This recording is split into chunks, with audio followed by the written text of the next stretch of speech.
summaries, what do endothelial cells do, and some of these are from other chapters, and some of them are currently in this chapter. So we've got references to blood clotting down here. We've got them secreting vasoactive substances that help with the local chemicals, so vasoconstriction, vasodilation, and so you can look at this on your own. They also will see in a little bit later in this chapter, capillary permeability is due to changes in the endothelial cells. So if they contract and pull away from each other, then things can go past the cells more easily.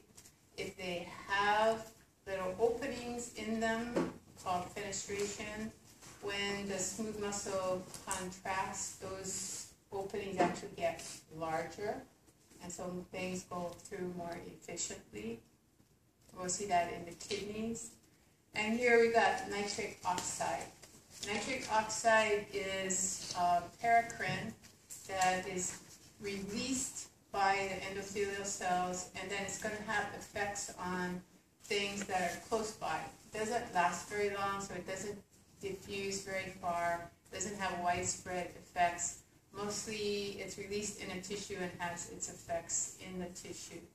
So some things like maintaining mean arterial blood pressure, that's a local effect, keeping the blood vessels dilated. If the nitric oxide increases, if it decreases, they get more constriction. And then in the penis and clitoris and reproduction, the engorgement that causes the erection of the clitoris and the penis is due to local production of nitric oxide under parasympathetic input increase.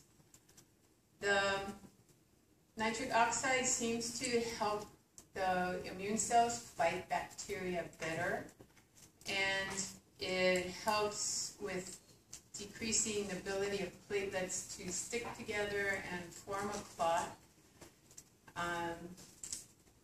It is working in the nervous system, in the brain, and in our temporal lobes specifically. Remember last semester we talked about long-term memory and long-term potentiation. When glutamate is released by a presynaptic neuron and binds to the postsynaptic membrane, the postsynaptic cell releases nitric oxide that diffuses back to the presynaptic cell to get more glutamate released. And when that cycle has been working long enough, that synapse is very strong, and the memory that is related to that synapse is very strong. So you move things into long-term memory. You don't lose it with simple distraction. It's there and retrievable. So nitric oxide is involved in that. It's the paracrine. It also helps regulate smooth muscle contraction in the digestive system that is responsible for moving things from one area to the next in the digestive system. Just presence of pressure, just a balloon blowing up in the GI tract, you get muscles that will contract and try and push that along. But you don't want food that's also increasing pressure to move through the system too quickly. You want to have enough time for digestion to occur and absorption to occur. So you want to have it moving, yes, but you don't want to have it moving so fast that digestion and absorption can't occur. If that does happen, it creates an osmotic drag on the fluids. You end up having really bad diarrhea. So that's another reason you want to control the movement of particles through your GI system.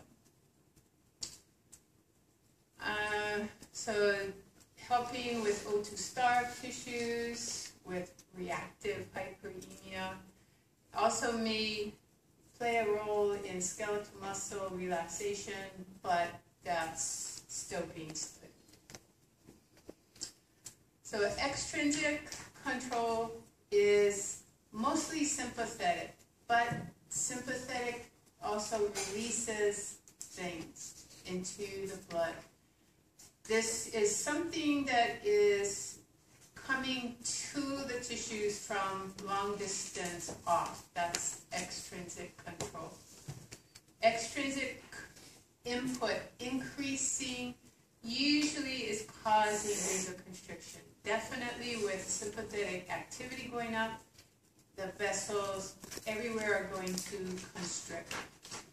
And you decrease the sympathetic input, everywhere it's the radius will increase above the background level. And so if you get dilation, then of the smooth muscle in the arterioles and in the precapillary sphincters, then blood is going to go into the capillary beds. If you increase the smooth muscle constriction in the precapillary sphincters, then blood volume is remaining in the arterial system and then bypassing the capillary beds into the venous system. The blood pressure will remain higher, and I lost my train of thought.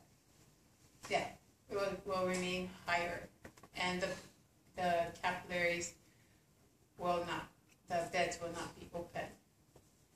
Again, you can override this vasoconstriction with increase in local mediators like CO2, hydrogen ion, adenosine, or just simply heat, and lack of those things will cause vasodilation, and then lack of those mediators will cause vasoconstriction. So norepinephrine from the skeletal muscle, from the sympathetic nervous system. So, whoa, I was reading down here and up here at the same time and made big faux pas. Okay, so norepinephrine is released by the sympathetic nerves, binding to alpha receptors, and it's causing vasoconstriction. Is also going to release epinephrine. Epinephrine from the adrenal medulla will have an affinity for the alpha receptors that norepinephrine binds to, but not as high an affinity. Actually has a higher affinity for beta receptors, beta 2 receptors. And then it will cause vasodilation. So it is released due to sympathetic stimulation, but it's helping to override the effects of the sympathetic vasoconstriction by binding to other receptors on the smooth muscle, which will counteract the vasoconstriction. And then we get to skeletal and cardiac muscle. As their metabolic activity goes up, then CO2 goes up, hydrogen ion goes up. You have a decrease in oxygen because they're consuming the oxygen to produce those metabolic byproducts, those waste products. Heat is going up because of the muscle contractions. You have a lot of local things, again, that are overriding what is occurring with the sympathetic vasoconstriction. The medulla will adjust what is going out via the sympathetic nerves based on what information it gets back from areas like the carotid sinus. Is blood pressure high enough? Then just maintain that level of sympathetic input. Is it too high? Dial it back. Is it too low? Because maybe you opened up a whole bunch of other capillary beds and now the blood is draining into those. So you need to jack up the pressure a little bit more. Then increase sympathetic output. So medulla is looking at things, looking at CO2, it's looking at hydrogen ion. So it's looking at the particles that are waste waste products that need to be eliminated, and that is controlling sympathetic output. It's also looking at blood pressure information. So everything that is involved in cardiovascular system, O2 delivery, CO2 removal, and the pressure that's being maintained to get that delivery and removal done. The medulla is integrating all that information. Plus, if CO2 is going up, that is seen at the medulla as a reason to get you to breathe more frequently. So it's not really paying attention too much to the O2 concentration. It will, I was talking with Miles just before we resume, it will pay attention to O2 when O2 gets down below 60 millimeters of mercury, but normally you're not getting that low in O2.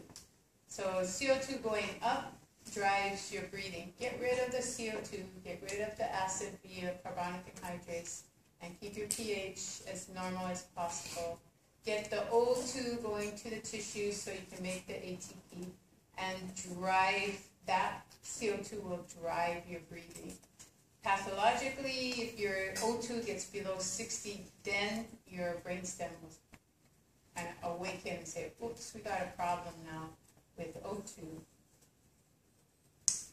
So this flow chart is a lot of words, but look at it closely. We've got extrinsic control here, intrinsic or local control here. Not everything extrinsic is going to be vasoconstriction. Some things are, but some things aren't. So look closely there. Sympathetic is vasoconstriction. But epinephrine is counteracting vasoconstriction. Norepinephrine, if it comes out of the adrenal medulla, and there's about 15% or so that does come out of the adrenal medulla, usually 80-85% is epinephrine. Epinephrine counteracting vasoconstriction, the norepinephrine is backing it up, but there's less of it, so you get vasodilation. Initially, vasoconstriction to get the blood shunted out to the delivery system, but then you have things that will counteract that vasoconstriction to then allow blood to go back to certain tissues that have the beta receptors. Angiotensin II and vasopressin usually aren't involved until you get blood pressure problems or sodium problems in the vascular system. So if your sweat rate is high and your volume is dropping, then your blood pressure is going down. The kidneys are going to sense that. They're going to release enzymes that will start this hormonal cascade going on. The renin-angiotensin-aldosterone system we've talked about, and we'll talk about it again when we get to the kidneys. Angiotensin is a vasoconstrictor by itself, but it has to be angiotensin II. So kidneys and other tissues, but primarily the lungs, will convert angiotensin I to angiotensin II. And as soon as that gets into the vascular system, it starts to vasoconstrict. When it gets to the posterior pituitary, it's going to release ADH, also known as vasopressin. ADH is going to cause water to be reabsorbed at the kidneys. So some of the water that's leaking out your skin is not also going to leak out your urinary system. That's going to get reabsorbed and put back into your vascular system. But then it's also going to help with vasoconstriction so that you maintain your blood pressure. On the local mediator side, if the local mediators go up, you get vasodilation. If they go down, you get vasoconstriction. So histamine will be involved in the leakiness of your blood vessels so that fluids actually leak out into the tissue tissues and help to give you those swollen areas where you have allergic reaction, or swelling in your airways when you have allergic reaction, asthma attack.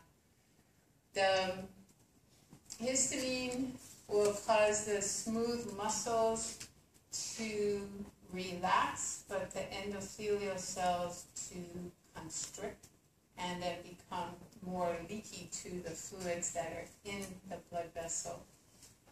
Myogenic increase in the metabolites will cause the myogenic activity to decrease, but decrease in the metabolites cause a constriction. So you have increased CO2, decreased O2, increased hydrogen ion, ADP, adenosine. Those will cause a decrease in myogenic activity. But if their concentrations decrease, then you get an increase in myogenic activity.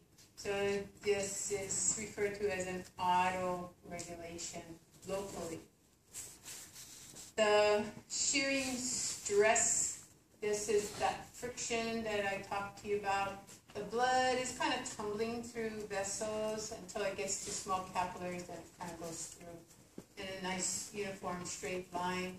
But you have the blood cells hitting the endothelium occasionally. This causes a shearing force on the blood.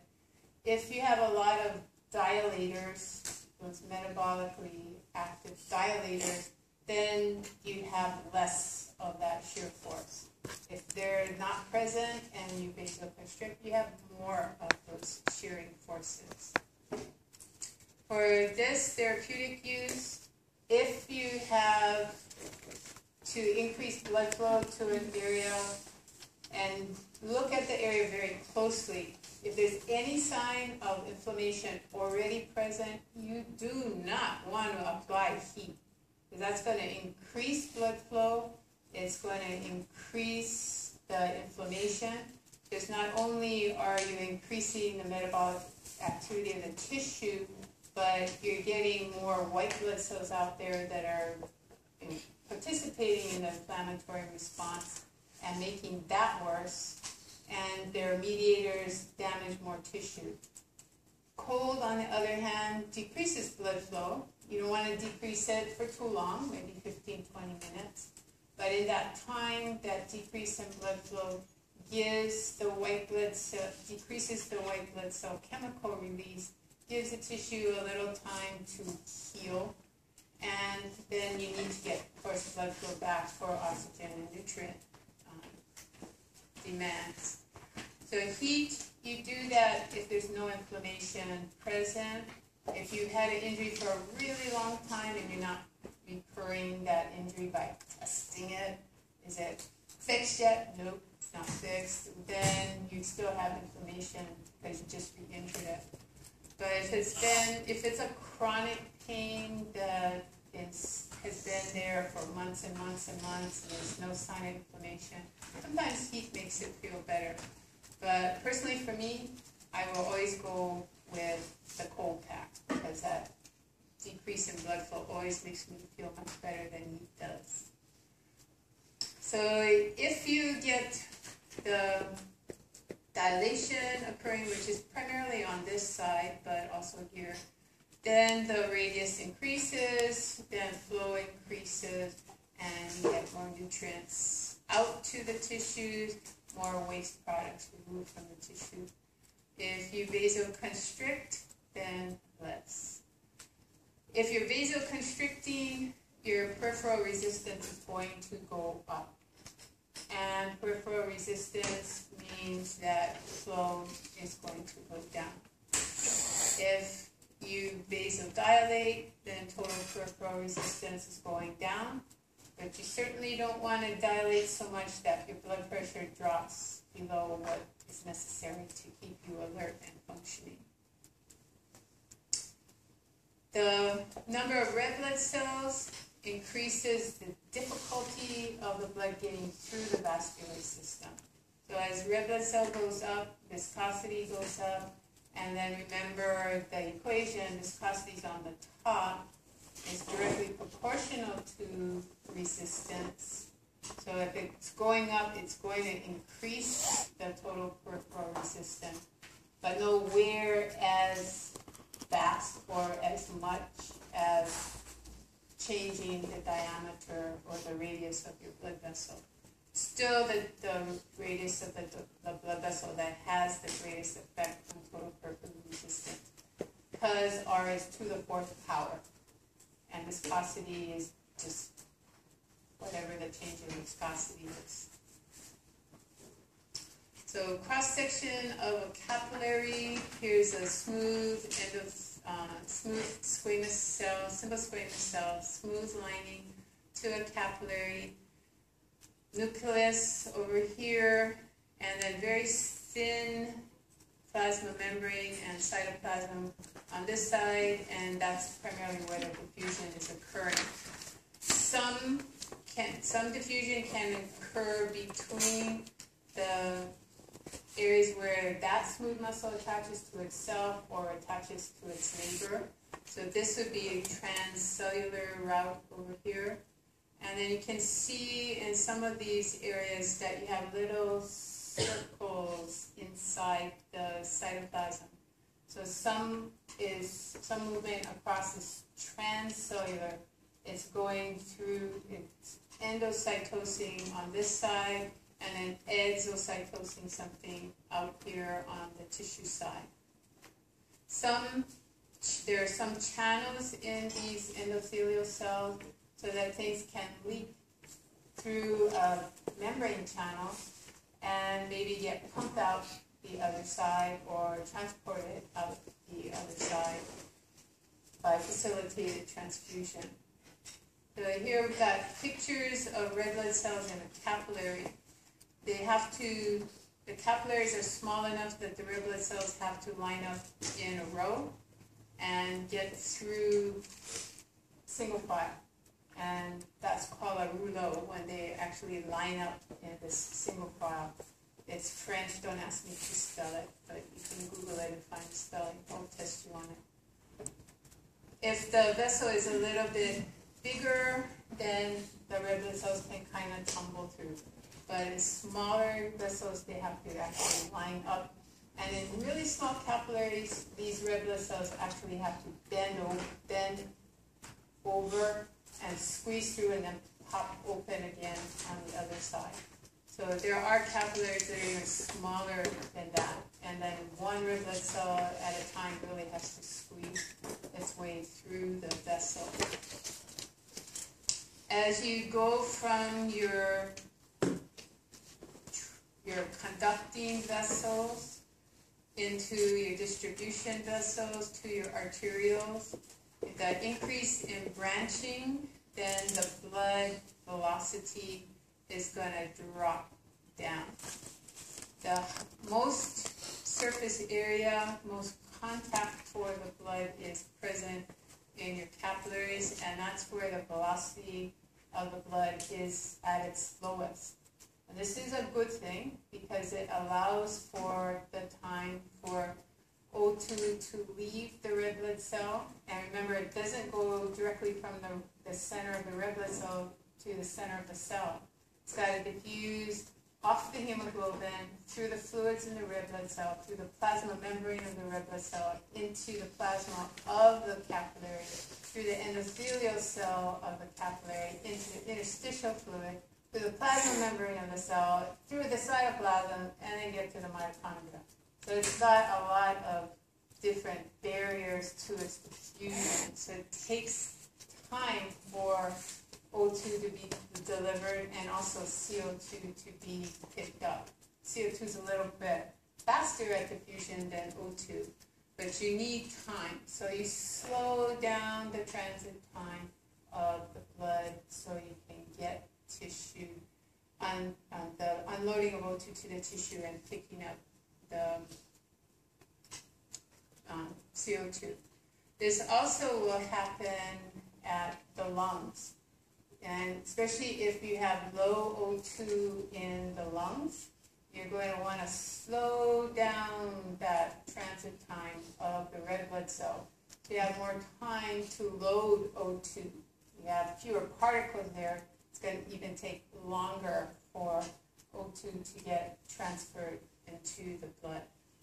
So up above we have the cross-sectional area going up, and pretty much flow rate is taking care of itself, and the flow on the arterial side is equal to the flow on the venous side. We did talk about veins as being capacitance vessels and storing blood, but as your textbook points out, the blood isn't stagnant there. It's still moving through the veins, but slowly, because the veins have a huge diameter, and so the volume going through a large vein still is going to be the same, but as it's transiting through, it's looking like it's moving smaller than in a smaller vessel. So velocity will be high in the big vessels, and it will start to drop as the cross-sectional area goes up. And where the cross-sectional area is the highest, that's where the velocity of blood flow is going to be the lowest. So either at the lungs or at the capillaries or in uterus at the placenta, wherever you have the greatest number of capillaries, that's where the blood flow will be the slowest. So here we've got tissue metabolic activity. If it's going up and O2 is being consumed, then the blood flow is going to increase to meet those O2 demands. And this is active hyperemia that we're talking about with this flow chart. So CO2 going up, other metabolites, so start practicing. What are they? Hydrogen ion, decrease in pH, you have increase in temperature, adenosine, 2,3-DPG, bisphosphate. Those things are causing the capillary beds to be filling with blood. So arteriolar dilation, more blood is coming to the area. Precapillary sphincters are dilating and opening up the capillary beds. So increase of flow through the capillary beds. The more capillaries you have, the slower the blood flows down because you're increasing the surface area. And then as you get the capillaries joining together to form the smaller venules, then speed starts to pick up again. You get into the venules, and then speed increases again. So your delivery is meeting your demand, and your metabolites are allowing the tissues, the cells that are out here, their production of the metabolites are allowing for that increase in blood flow. The concentration gradient for these substances, these metabolic metabolites, as you produce more CO2 and the blood picks up the CO2, you start to get rid of the CO2. That creates a gradient for CO2 to go into the blood. As O2 is consumed by the mitochondria, then O2 has a gradient to leave the red blood cell and go into the tissues. The distance for the diffusion goes down. The distance to the metabolically active cell goes down because you open more and more capillaries in those tissues. And the more metabolically active the tissue becomes, if it's not getting its O2 demands met, then more capillaries will form, so that you ensure that its metabolic activity is being met in the proper time constraints. So the distance from the capillary to the cells, that distance will actually go down, so diffusion will be more efficient by increasing the number of capillaries around the cell. The surface area for the capillaries to actually exchange the smooth muscles and the endothelial cells cannot really constrict and dilate or constrict. But if you increase the volume in inside that smooth squamous cell and stretch it a little bit more, then those little areas, those thin areas over to the side here, they become narrower, just like stretching anything becomes narrower, and that decreases some of the diffusion distance that the gases and other factors have to go through. If you fill this with more volume, then this becomes a little bit stretched passively. This is going to be minor.